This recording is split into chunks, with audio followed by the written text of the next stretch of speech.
인생을 살다 보면 누구라도 뜻하지 않은 고난을 만날 때가 있다.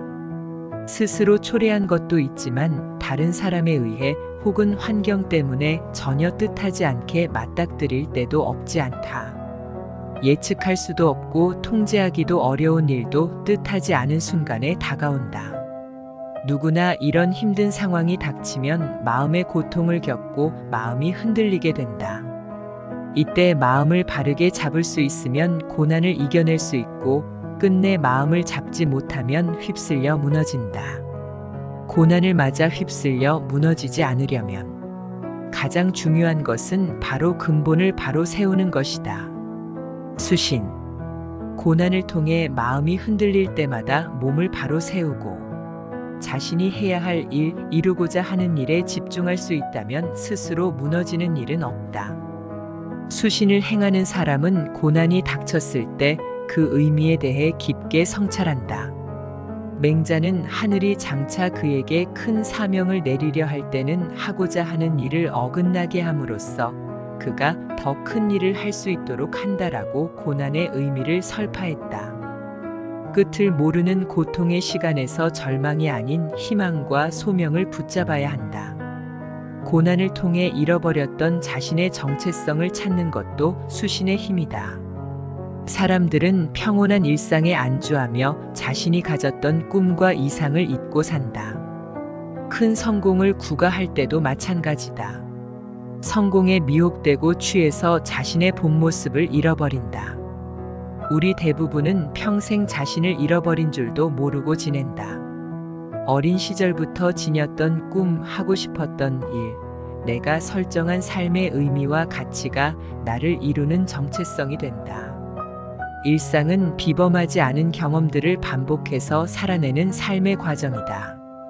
오늘이 어제 같고 내일이 오늘 같은 날들을 반복하면서 사람들은 욕심과 미혹에 빠지게 되고 이윽고 나를 잃어버린다. 그때 일상으로부터 본래의 나를 찾아주는 것이 바로 근본으로 돌아가는 수학의 가르침이다. 인간의 마음은 몸과 밀접한 관계가 있다. 마음으로 몸을 다스리지만 반대로 몸을 바로 잡음으로써 마음을 잡을 수도 있다.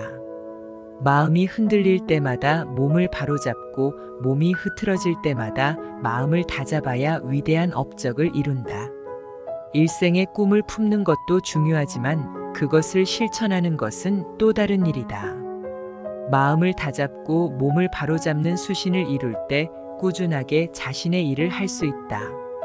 그리고 포기하지 않고 지치지도 않고 자신의 자리를 지켜나간다면 이윽고 품었던 꿈도 이룰 수 있다. 뜻을 이루게 하고 결과를 만들어내는 것도 수신의 힘이다. 욕심은 버리는 것이 아니라 다스리는 것이다. 사람의 욕망이나 감정은 옳고 그름을 따질 수 없다. 그것을 절제하지 못하거나 빠져서 헤어나오지 못하거나 다른 사람에게 피해를 주거나 악한 목적으로 쓴다면 바르지 못한 것이다. 마음 공부를 하라. 마음 공부라고 이야기하면 한가한 소리하고 앉았다고 빈정된다. 책을 읽으라면 따분한 말 좀 그만하라고 한다. 온통 돈 벌 궁리와 부자가 되어 떵떵거리고 살 생각뿐이다. 결국 이룬 것 없이 죽고 나면 몸뚱이가 식기도 전에 이름과 같이 잊혀진다. 자식들은 그 재물을 두고 싸움질을 한다. 세상을 살다가는 보람은 그런 것들 속에는 들어있지 않다. 속에 품은 생각의 크기가 대인과 소인을 가른다. 개돼지도 배부르면 기뻐한다. 개돼지도 별 걱정 없이 살다가 간다. 우리가 배불리 먹고 따뜻하게 입으며 종신토록 근심 없이 지내다가 죽는 날 사람과 뼈가 함께 썩어버리고 한 상자의 글도 전할 것이 없다면 그런 인생은 없는 것과 같다. 그런 것을 일컬어 인생이라 한다면 그의 인생은 짐승과 다를 바가 없을 것이다. 공자는 옛날 학자는 자신을 위해 공부했고 요즘 학자는 남에게 보이기 위한 공부를 한다고 했다. 위기지약은 자신을 충실히 쌓아가는 공부이고 위인지약은 남에게 보이고 과시하기 위한 공부다. 위기지약을 하는 사람은 어제보다 더 나은 오늘, 즉 자신의 발전과 성장을 기뻐한다. 당연히 그 한계는 없다. 하지만 위인지약을 하는 사람은 다른 사람과 수시로 비교하며 남보다 앞서기 위한 공부를 한다. 남보다 빠른 출세, 더 높은 자리를 차지하기 위해 공부하는 것이기에 어느 순간이 되면 공부를 멈춘다. 예컨대 성공을 이루면 더 이상 공부할 필요를 느끼지 못하는 것이다. 반대로 출세를 바랄 수 없는 어려운 상황이 되어도 마찬가지로 자포자기하며 공부를 멈춘다. 고난 속에서 묵묵히 실력을 쌓아온 사람은 언젠가는 그 진가를 발휘할 기회가 찾아온다. 고난을 통해 얻은 지혜와 통찰을 바탕으로 진정한 공부를 할 수 있기 때문이다. 실력을 쌓고 자신을 다듬어 가는데 매진하는 사람은 다른 하찮은 일에 신경 쓸 여유가 없다. 하지만 어느 순간이 되면 그동안 쌓아온 내공과 실력이 자연스럽게 겉으로 배어나오게 된다.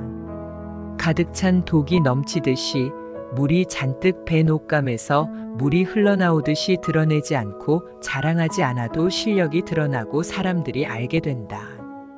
그러나 얕은 지식과 실력을 함부로 드러내는 사람은 내공이 깊이 쌓일 틈이 없다.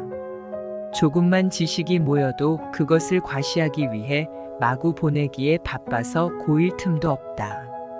내공은 드러내는 것이 아니라 드러나는 것이다. 눈으로 보고 귀로 들은 가르침을 마음속 깊이 간직하는 것이 진정한 공부다. 그리고 공부의 마지막은 일과 삶에서 실천하는 것이다. 따라서 삶이 계속되는 한 공부는 끝이 없다.